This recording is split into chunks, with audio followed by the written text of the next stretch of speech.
Hi there, I'm Cynthia.Rock at NRL Mortgage, and I help homeowners achieve their real estate goals by educating them on their options. Today I wanted to talk about an escrow account. What is it and what choices do you have? So an escrow account is really just a fancy mortgage word for a savings account. So anyone who purchases a home with a mortgage and does not put 20% down will be required to have an escrow account in most cases. What that means is the mortgage company is going to force you to save up every month enough money to pay your homeowner insurance bill and the property tax bill when they are due. So they will take both of those bills and basically divide them by 12 and add it to your monthly payment. And when you make your monthly house payment, a portion of it will go into your escrow account to save up enough so that when the insurance bill is due again, or the property tax bills are due again, the mortgage company will pay those bills for you. They are forcing you to save. Of course, it's very important to the mortgage company to make sure that the insurance is always up to date and property taxes are always current so that there's no possibility of a problem if they were ever in a position to foreclose. So that is how it works. What are your options? Well, if you put 20% down, you do have a choice.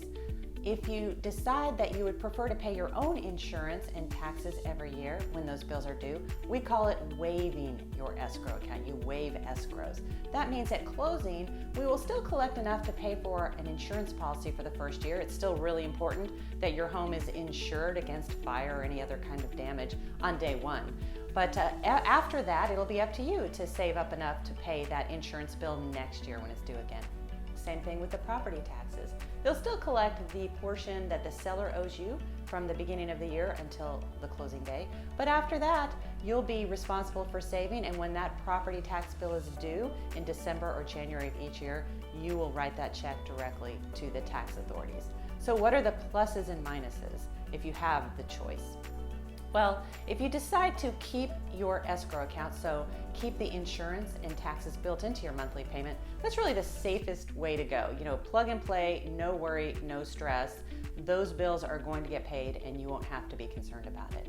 However, some people prefer to manage that money themselves. So maybe they'd rather invest that money in something throughout the year, maybe make some interest on it, and choose to waive their escrows to manage that piece. Or sometimes there are tax advantages. Usually for property taxes, you may be able to pay them in December or January of the following year. And sometimes there are tax advantages to doing that. So definitely consult your tax advisor if that's something you're interested in. But you would be responsible for that. So you would manage the money, potentially maybe make interest on that money, and maybe choose which tax year to pay it in.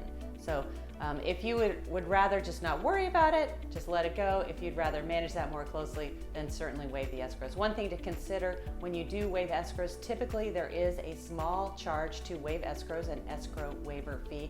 Normally it's 0.25% or a quarter point of a discount on your loan. So if, for example, $100,000 loan, 0.25 would be $250.